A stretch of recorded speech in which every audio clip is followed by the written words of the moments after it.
So good evening. Right? Any questions?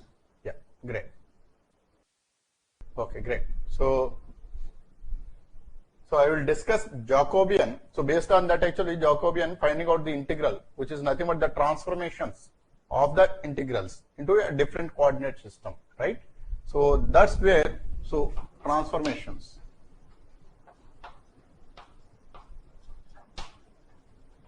So as I told you, right? Suppose if you want to find out dx dy, then if you want to transform this into the another coordinate system, which is nothing but the polar coordinate system, that is r dr d theta. So here this r is coming extra. It's not like dr d theta. So this r is what we call as Jacobian. So as and when if you want to transform any particular coordinate system to another coordinate system over the same area or the volume, there will be something called mod j comes into picture into du dv in general, where uv are the new coordinates and those coordinates are related by x comma y. So dx dy is transformed into du dy, but there actually we have to multiply with the modulus of the Jacobian. This Jacobian has to be derived separately. Now this will be justified. Let me show you how it is. Let us say you take a circular kind of shape like this. In the circular shape, now let us say this is one radius, right? So this is one radius, and then this radius is shifted by an angle of d theta. So this is d theta. So from theta there is a change of d theta. Now you wanted to identify an elemental area on this. So this elemental area is nothing but this perimeter and this perimeter at the angle of, at the radius of r. Then this is nothing but the change in the value of r, which is nothing but dr. That is the change in the value of r. Then correspondingly this length is nothing but r d theta. I hope you are aware of it. So this is nothing but the arc length at the radius of r. So this arc length is given by r d theta. Now this area in polar coordinates, so di you can get it as radius change, that is dr getting multiplied by r d theta, which is nothing but the arc length. These two together is nothing but r dr d theta. So this is the elemental area in case of polar. Now the same thing if you wanted to do it in the Cartesian coordinate system, so elemental area is identified like this. So this is dx and this is dy and this is the elemental area. So the same elemental area you can express as dx dy for the integration purpose. So if you want to transform the Cartesian coordinate system to the polar coordinate system, you are bringing this r extra. So this r actually coming extra just because of the reason that you change the coordinate system from Cartesian coordinate system to the polar coordinate system. So that's why this r is coming. Now this is a known coordinate system. Cartesian to polar or polar to Cartesian, actually you are very well aware of it. And that's why actually without even understanding anything you will be straight away taking this r factor extra. But what if I give you a problem statement where there is a coordinate system which is defined by on my own? In such cases, you have to calculate this Jacobian value explicitly, right? So based on, so this explicit calculation of Jacobian I have explained when I dealt with the differentiation. Now actually we will take one such case and then redo that and then try to solve one integral with the applications of Jacobian. Got it? Understood? So you note down this.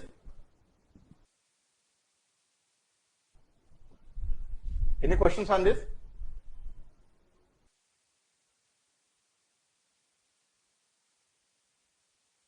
Okay, great. So now actually based on this understanding, try to solve one problem statement.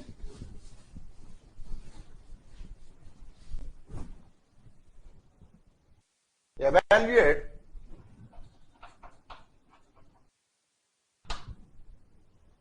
double integral over the region R x plus y whole square over the region R x plus y whole square dx dy where R is the parallelogram in the xy plane with the vertices, where R is the parallelogram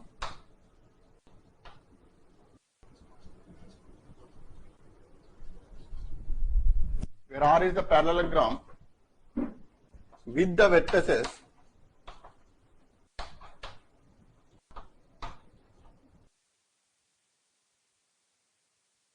(1, 0, 3, 1), 3, 1, 2, 2, 0, 1, 2, 2, 0, 1. So these are the points represents a parallelogram. Using the transformation,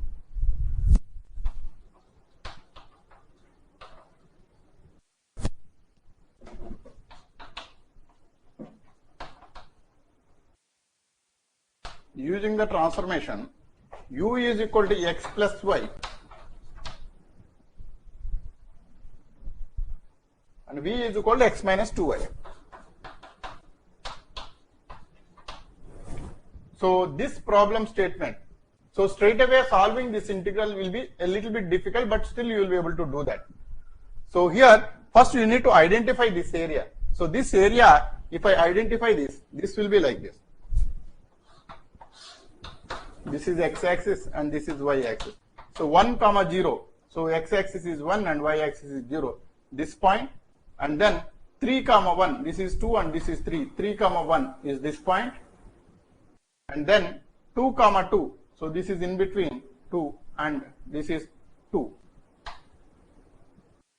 So this is 1, 0. And this is 3, 1. And this is 2, 2. And 0, 1. So x-axis is 0 and y-axis is 1. So this is this one. Right? Now this is a parallelogram he is talking about. This is the parallelogram. Right? Now for this particular area identified by this area, you need to do integral x plus y whole square dx dy over the area, where area represented by this particular shape. Now actually if you want to do this particular shape, then how you are going to do it? What is the procedure to solve this integral on this area?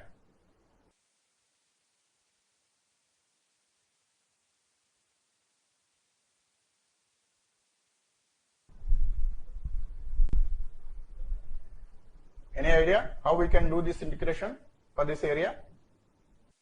This is not a curve now. It is binding 4 different straight lines. 4 different straight lines identifies a parallelogram. This parallelogram area actually we have to be doing the integration. Now the only method to solve this particular integral is, that is, you have to identify this straight line equation, this straight line equation, and this straight line equation first based on the points whatever he has given. That is the first step you need to do. The second step is you need to divide this integral between this point and this point. Here from 0 to 1, what is happening is the y value is varying from this curve to this curve. So this is y1 and this is y2 to solve this integration. Now from 1 to 2, what is happening is this is varying y value from this value to this value. So this is another integral. And then from here onwards, this line is different than this. That means this y is varying from here to here. So you have to do this integral as 3 different integrals separated between 0 to 1, 1 to 2 and 2 to 3. So between different curves, whatever is given by these points, right? After getting that value, you have to integrate as 3 different integrals and add it together. Got it?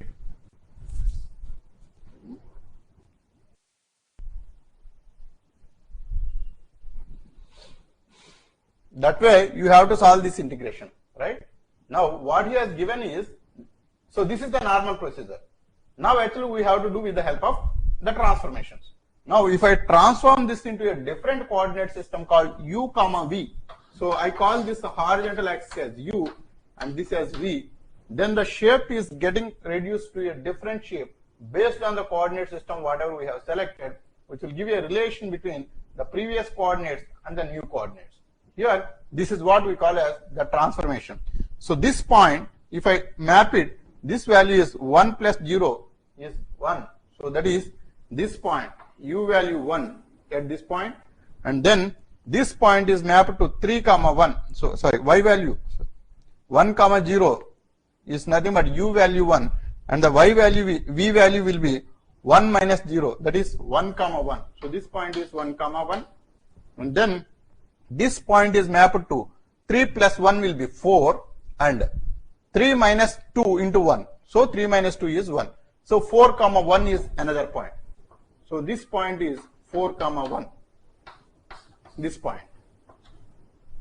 And then correspondingly this point is 0 comma 1. So 0 comma 1. So this value u will be 1, and the v value will be, so 0 minus 2, that is minus 2. 1 comma minus 2 is this point, and the last point is 2 comma 2 is 4. So u is 4, and v value will be 2 minus 2 into 2. 2 minus 4 will be minus 2. So then this will be somewhere here, this point. So 4 comma minus 2 is this point. Now if you notice, this parallelogram is transformed into a different kind of shape. Now this is going to be a rectangle. Got it? So this is a rectangle now. For this rectangle, we can do the integration with du dv as the area, because this coordinate system is defined for du dv. So if you want to transform this integral to a different coordinate system where the region is identified that area in that particular coordinate system, and then x plus y is nothing but u. So u square, and then you have to calculate the Jacobian, and then du dv. This is how you need to find the integral like this. Got it or not? Understood? This j value we have to calculate it. So this integration r will be, this is the region. So this region is getting identified by the r value, r. Clear? Understood how we are doing? Right? Now actually, yeah. Is it necessary we will get a simple curve? So this transformations is based on the simplified problem statement only. So here actually we may get simplified curve or we may get complex curve depending upon the coordinate system we select. But this is coming into the picture only with the single intention that we wanted to simplify the curve into a small part or actually easy curve. With that intention only we will be defining this. So in the problem statement whatever he gives, right, usually it will be a simple curve because that is the whole intention of transformation. Understood, Keshav? Right? Usually it will be a simple curve. The reason is the transformation is defined based on the single most intention that the curve is going to be simple, so that my integration will be simple. Otherwise there is no need to solve with the help of uv, right? I can even do with the xy itself. It's not a problem statement, it's a real problem where the Cartesian coordinate system and the cylindrical coordinate system and spherical coordinates comes into picture just because of the simple reason, if there are spheres that are involved, with the help of Cartesian coordinate system, it will be very, very huge problems you are going to get it. But the same thing will be very, very simple if you use the cylindrical coordinate system. So with that simple reason, we brought into the picture of cylindrical coordinate system or the spherical coordinate system, right? So exactly here also it is the same. Clear? Now actually we have to identify this uv value. Now this value, let me express this value in terms of, so here u is equal to x plus y and then v is equal to x minus 2y. Then if I subtract this, then this is going to be u minus v is equal to 3y, or y is equal to u minus v by 3. So this is y value. And then the x value you can calculate by multiplying with 2. 2u plus is equal to 2x plus 2y. And then v is equal to x minus 2y. So we add these two together. So 2u plus v is equal to 3x or x equal to 2u plus v divided by 3. Now this is how actually you can express the uv values in terms of x and y.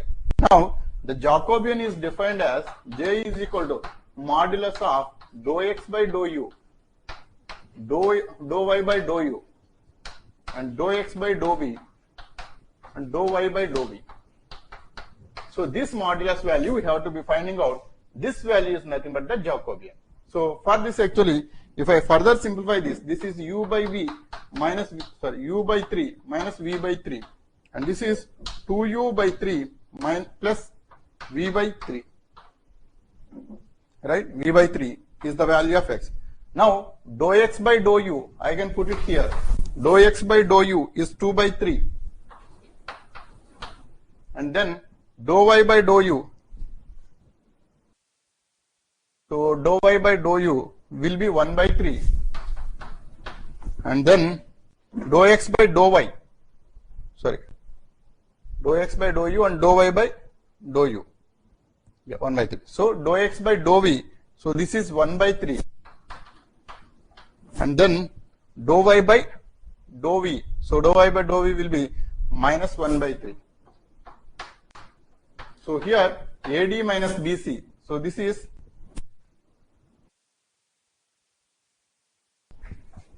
minus 2 by 9 minus 1 by 9.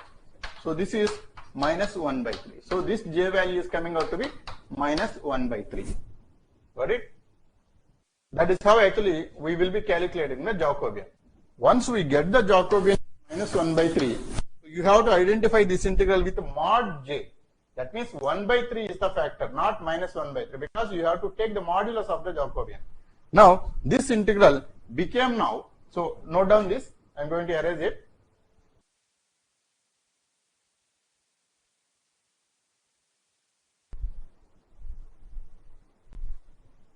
Done?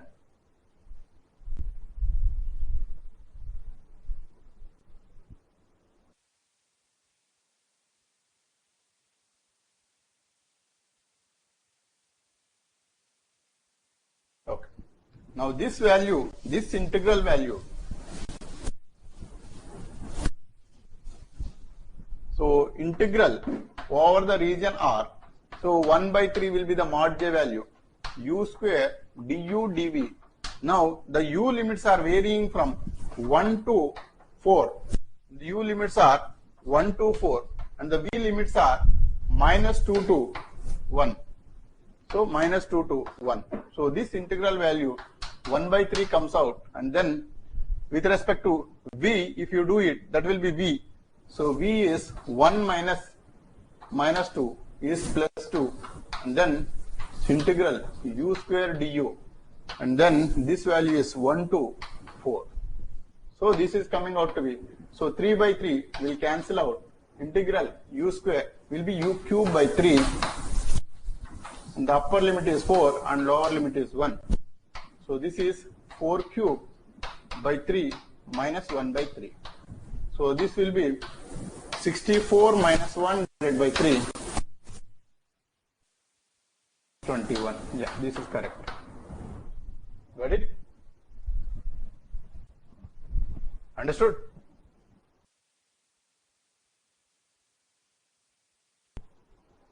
Any questions?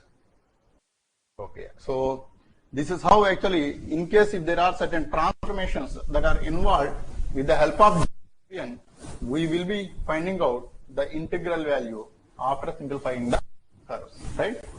So to summarize whatever we have discussed in the entire calculus topic, right? So first we started with the limits and continuity, and then the original real function. So a real function is nothing but a function which is related between two different real variables. Y is equal to f of x is a simple curve. So this is a relation.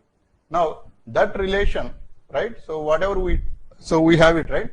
That relation, we tried checking the continuity and the differentiability. So continuity is nothing but if you are able to draw the curve without lifting the chalk piece, that will be a continuous curve. But if you wanted to identify the same continuity with the help of the mathematical analysis, what we are going to do is, you will check the left limit and you will check the right limit, and then you will check the function value exactly at that particular point. Now all the three together, if it is equal, then we say the function is continuous in an analytic manner, right? And then the same thing is actually we extended for checking the differentiability. So first of all, we need to understand what is the differentiation. So the differentiation is nothing but, so the function value y is equal to f of x. So y is equal to f of x is the function which talks about the relation between x and y, where x is the independent variable and y is the dependent variable. Now this relation, right, so just talks about the function with the relation. But if I am interested to find out the relation between the changes of the function, that is, if there is a change in the value of x, how this is getting changed. So this relation is coming into picture only with the help of the differentiation. Yeah. So the differentiation part of it, right? So here, if we are talking about, the function, that means it talks about only the relation, but the differentiation talks about the relation between the changes between the two variables, right? So when there is a change, then there is a differentiation, right? So that's why this relation we defined as the differentiability. So differentiation, that is limit delta x tends to 0. Yeah. So delta y by delta x. So this value is nothing but dy by dx. This we have derived or defined. And then this delta x tending to 0, suppose if this limit doesn't exist, then we say the differentiation doesn't exist at that particular point because this limit doesn't exist. So because the derivative is dependent on this limit, if this limit doesn't exist, then there is no point in defining the derivative. So that's why the differentiability exists only with this one, delta x tending to 0, delta y by delta x value. Got it? So later on, actually, we moved on to this mean value theorems. So the mean value theorems, which is the fundamental theorem, is the Rolle's theorem. The Rolle's theorem, whatever we have discussed is, so just actually as a common sense, if there is a same value for the two functions, suppose if there is a curve like this, then it is able to get the same value at two different values of x only when there is a possibility of taking the turn, right? So without taking the turn, it will not reach the same value again. Suppose like this. So if you check at this point and this point, if it is having the same value, then obviously there has to be a point where it has to take the turn. That's what is the mean value theorem, which is nothing but the Rolle's theorem. Now the Rolle's theorem is extended to a Lagrange's mean value theorem. So this Lagrange's mean value theorem is the same concept, but rather than that, if there is a straight line like this, that means this Rolle's theorem concept is shifted like this with an angle, then that is going to be the Lagrange's mean value theorem. What it says is, if there is a two different points, a comma b, and between those 2 points, if the slope of the line is f of b minus f of a divided by b minus a, then there exists at least one point such that the slope is exactly parallel to this one, that is f dash of c. So that c value is here, where the c value is in between these two. Got it? So this is how actually Lagrange's mean value theorem.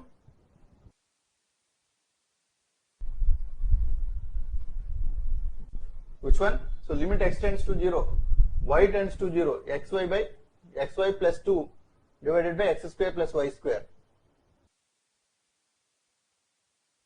Okay, let me give you a try.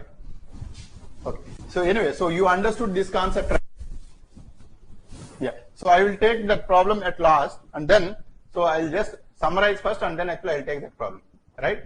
So this is about the differentiation part. And coming to the integrals, so somebody asked for triple integrals to find out the volume, right? So the complexity that is involved in identifying the volume, right? So that too based on the selection of the coordinate system, right?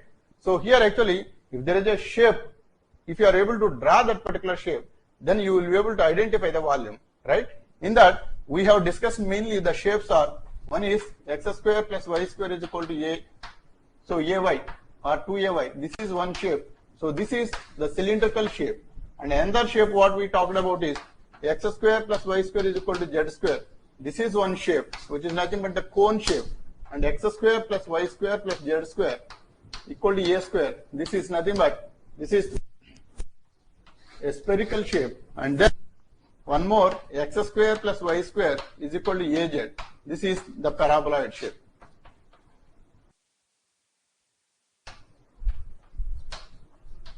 And then there is one shape that is x plus y plus z is equal to a. This is a plane shape, right? And another planes are x is equal to 0, y is equal to 0, and then z equal to 0. So these are also represents a plane in 3D, right? So these are the standard curves or the standard shapes actually which you have to understand. So based on these shapes only, the volumes that are coming into picture, right? So I hope everybody is aware of these shapes. So this is nothing but, so here x square plus y square is equal to a square. This is a circle in 2D, but the same thing is if it is extended to 3D, it is independent of z. That circle is independent of z. That means this circle is keep on extending like this in the z domain. So hence this is going to be a cylinder, and this will also be a cylinder. Even if you take this x square plus y square is equal to 2ax, so this will also be a cylinder, because this is the cylinder on the x-axis, this is the cylinder on the y-axis, right? How we arrived at this cylinder equation is x square plus y square, you simplify this. So x minus 2ax plus y square equal to 0. X minus a whole square plus y square is equal to a square. So, yeah, so this is again a circle equation in 2D. X and y are the only two variables that are involved. Now if you extend this particular shape to the 3D, then this is going to be the volume, right? Which is nothing but a cylinder. Now here x square plus y square, exactly instead of x this is y now. So this can be expressed as x square plus y minus a whole square is equal to a square. Now this shape, if you identify it, this is on the x-axis at x is equal to a and having a radius of a. So this is the kind of circle it is going to be. Now this one is nothing but, this is the circle of this kind. So that is the second equation like this. Now when these kind of shapes are coming, we notice that these are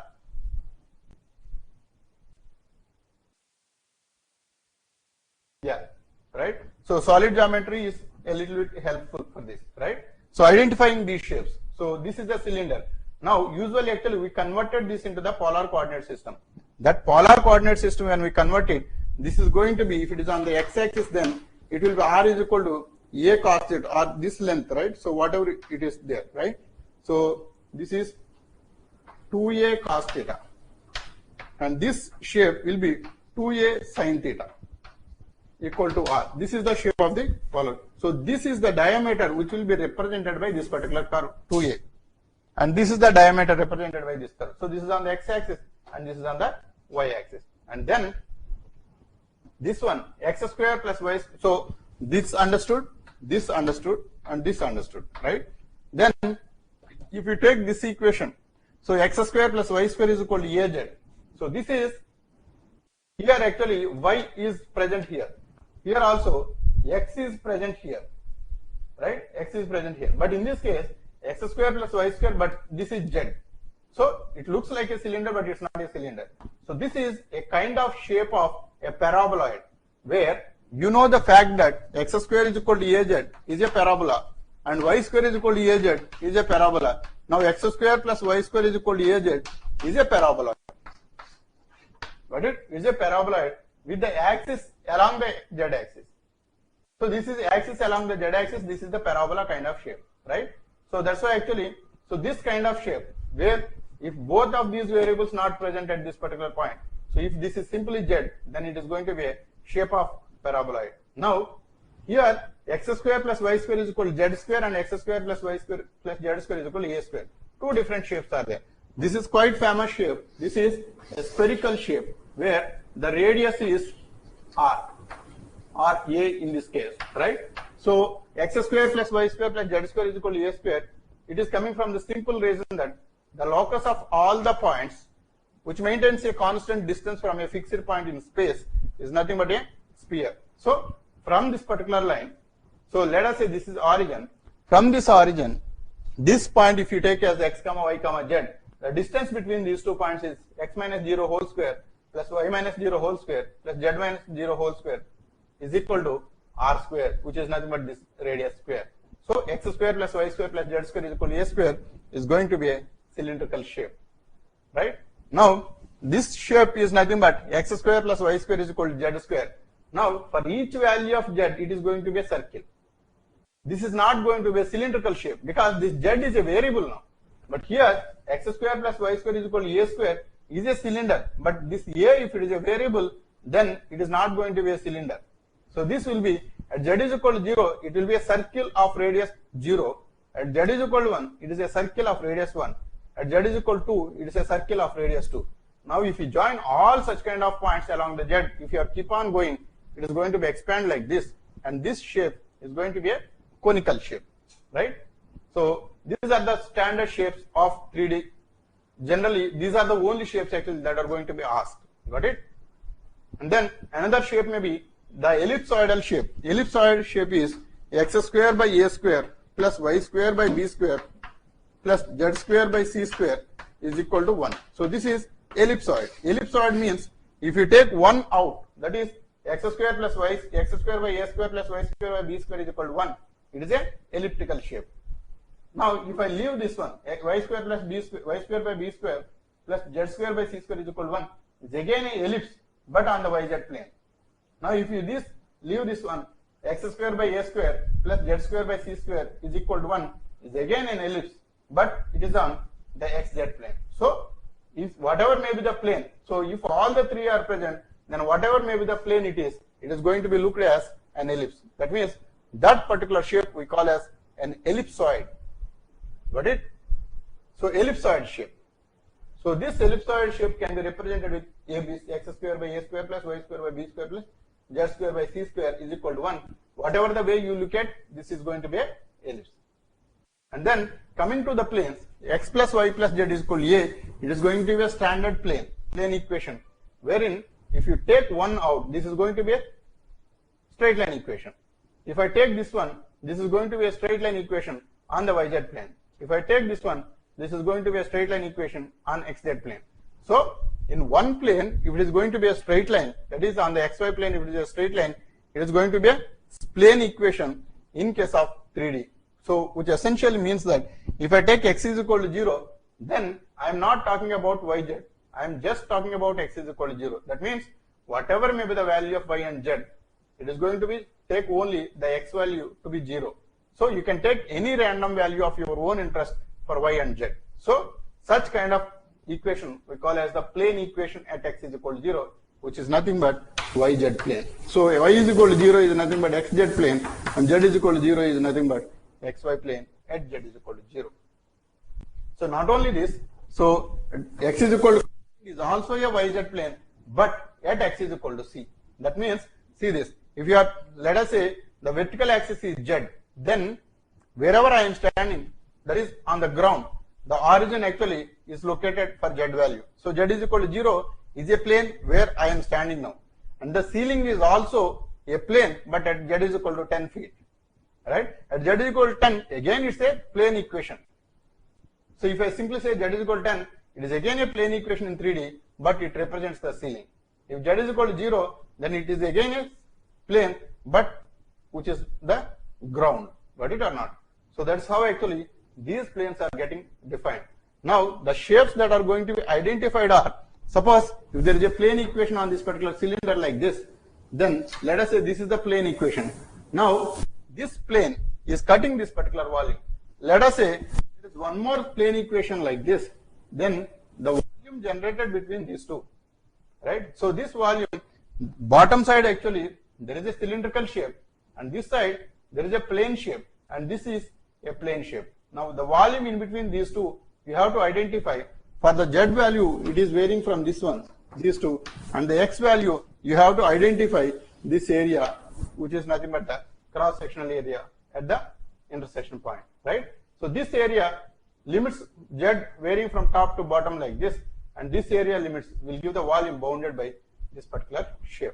Now these shapes actually, when these are intersecting, so see when these are intersecting, right, different kinds of volumes it is going to enclose.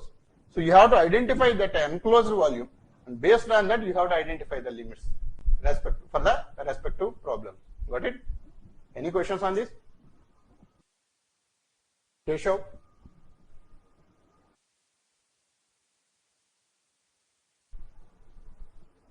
Okay, got it. Yeah, sorry.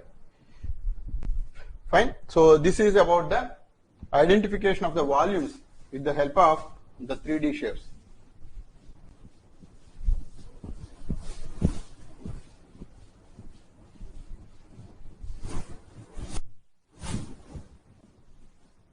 So maybe actually after that, so 3D solid geometry gets over, I think you might find all these shapes a little easier. Okay, so Anubhav, actually what is the problem? So with this limit x tends to 0, y tends to 0, xy plus 2 divided by x square plus y square. So what is the problem with this? Limit x tends to 0, y tends to 0, xy plus 2 divided by x square plus y square, right? So we need to identify the limit value for this, right? So is that the question, Anubhav?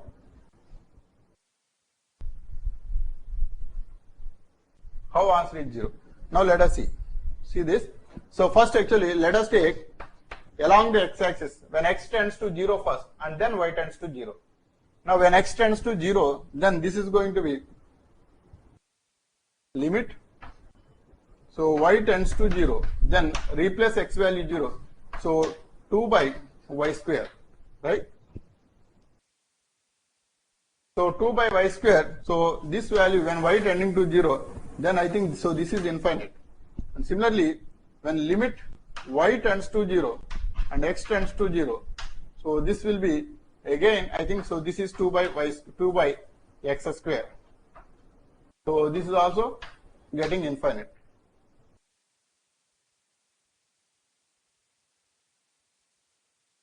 And then if you take along the y is equal to mx line, this is limit x tends to 0 and y tends to mx. Then if you take y is equal to mx, then this will be x into mx plus 2 divided by, so x square plus mx whole square. Then this value,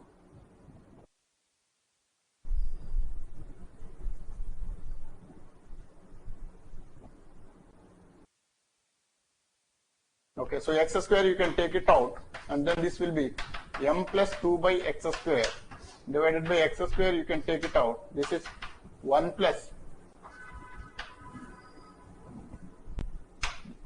m square. So this x square will cancel. Limit x tends to 0. So this is going to be m plus 2 by 0 divided by 1 plus m square. So this is going to be infinite. Yeah. So this limit actually can't be 0, right? So this is infinite.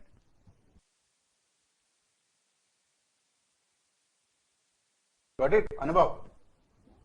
So how can you conclude that this is 0? This is infinite, I think.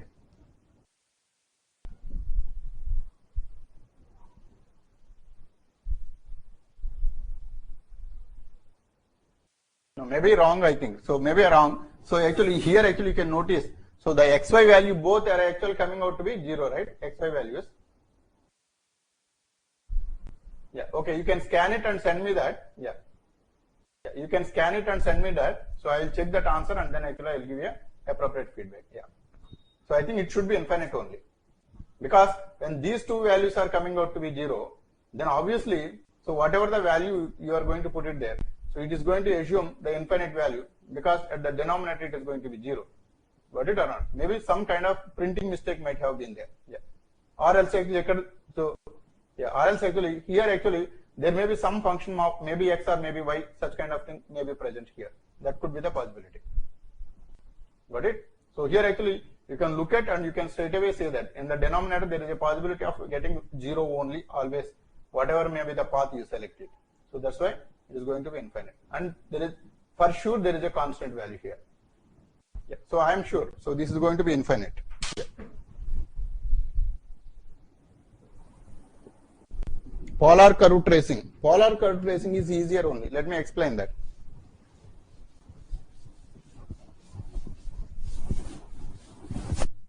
Very, very easy. Right? Okay, sure. This is.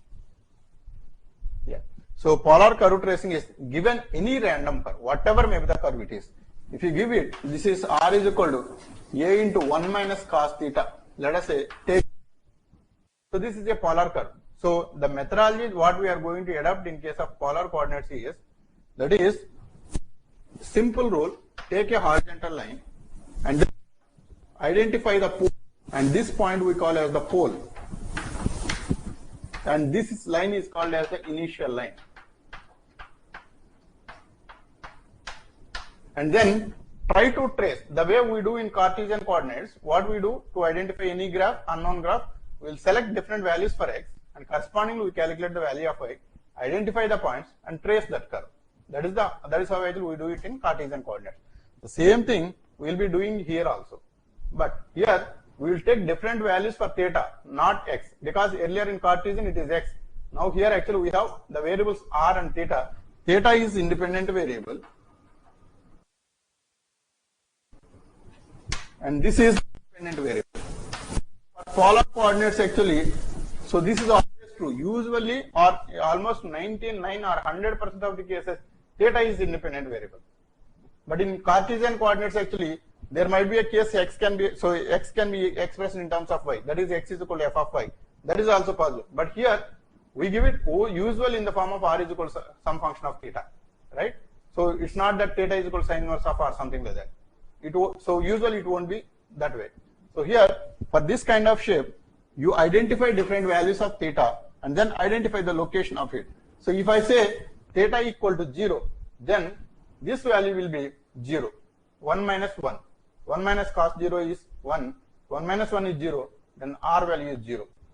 So that along the horizontal line, the radius value is 0.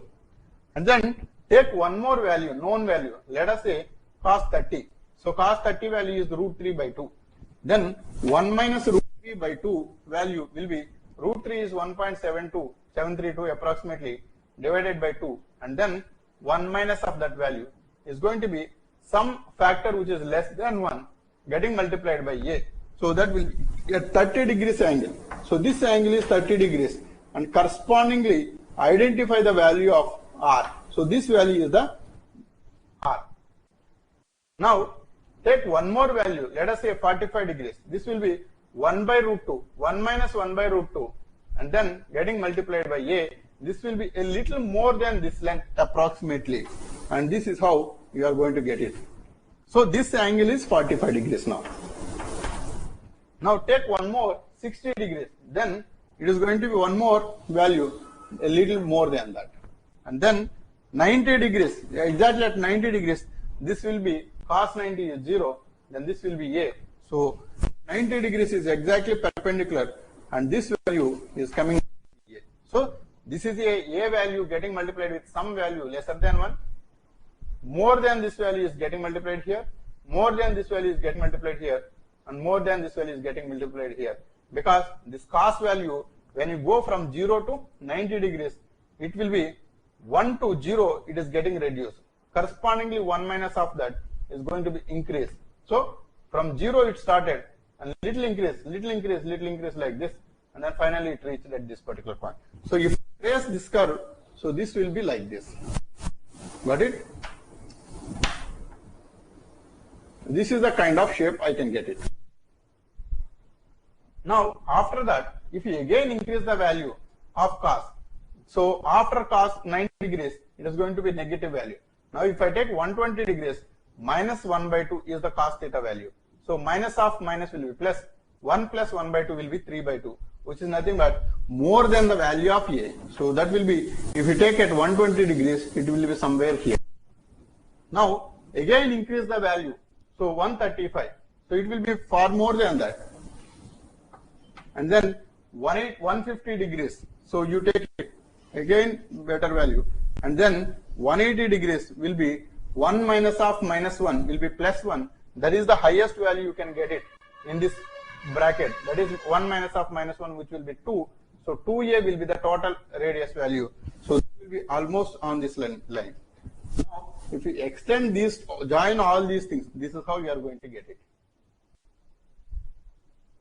And the same shape is going to be replicated here as well.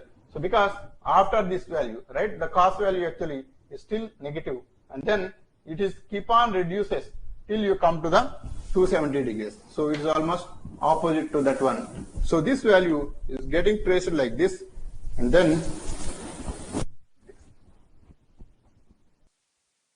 understood, Keshav? This is the only procedure that will be adopted to trace any kind of polar curves. Clear? Got it? So this is the methodology we will be adopting. So to trace any kind of curve. Now R is equal to A sin theta. A sin theta, if you take it, so here also this is the initial line, and then R value starting from this particular pole. So when theta is equal to 0, the radius is 0. When theta is equal to 30 degrees, radius value will be 1 A by 2. And then when theta value is 45 degrees, that will be A by root 2. That means it keeps on increases.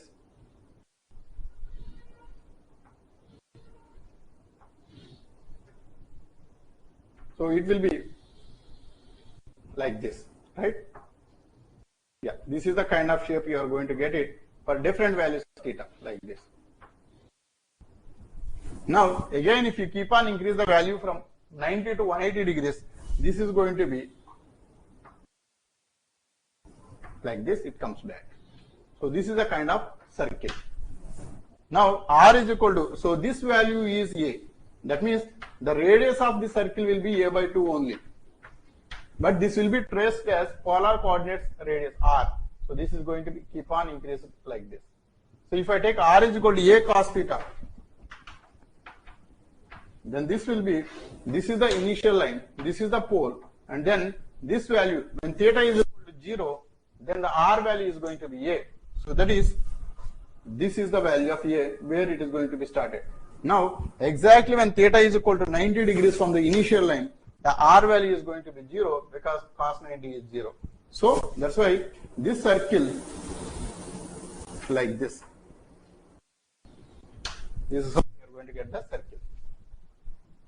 Got it? But R value will not be negative at all. Whatever may be the value of theta, so R can't be negative because R is started with 0 from origin. Got it? Any questions on this?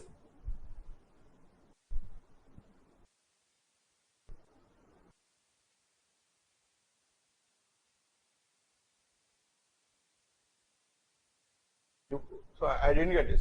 Similarly for R square. Yeah, same curve. So R square actually, so it will be like, so when there is a R square, then actually replica will be coming on the top and bottom. That's the difference. Got it? So any other questions? Yeah. Any other questions? Okay, so if there are no other questions, so I'm going to stop the class for today. So next class will be introduction to the vector calculus, which I am going to take it on Monday. Yeah, so thank you. Yeah, good night. So for mechanics, actually, I am going to take it up class. Yeah. So for you, fluid dynamics, okay, mechanics classes are going to be continued, but these classes are going to be resumed only on Monday. Yeah. Got it? Yeah, vector calculus Monday. Yeah. Till then, no classes for this batch. Okay. Yeah. So thank you. Good night.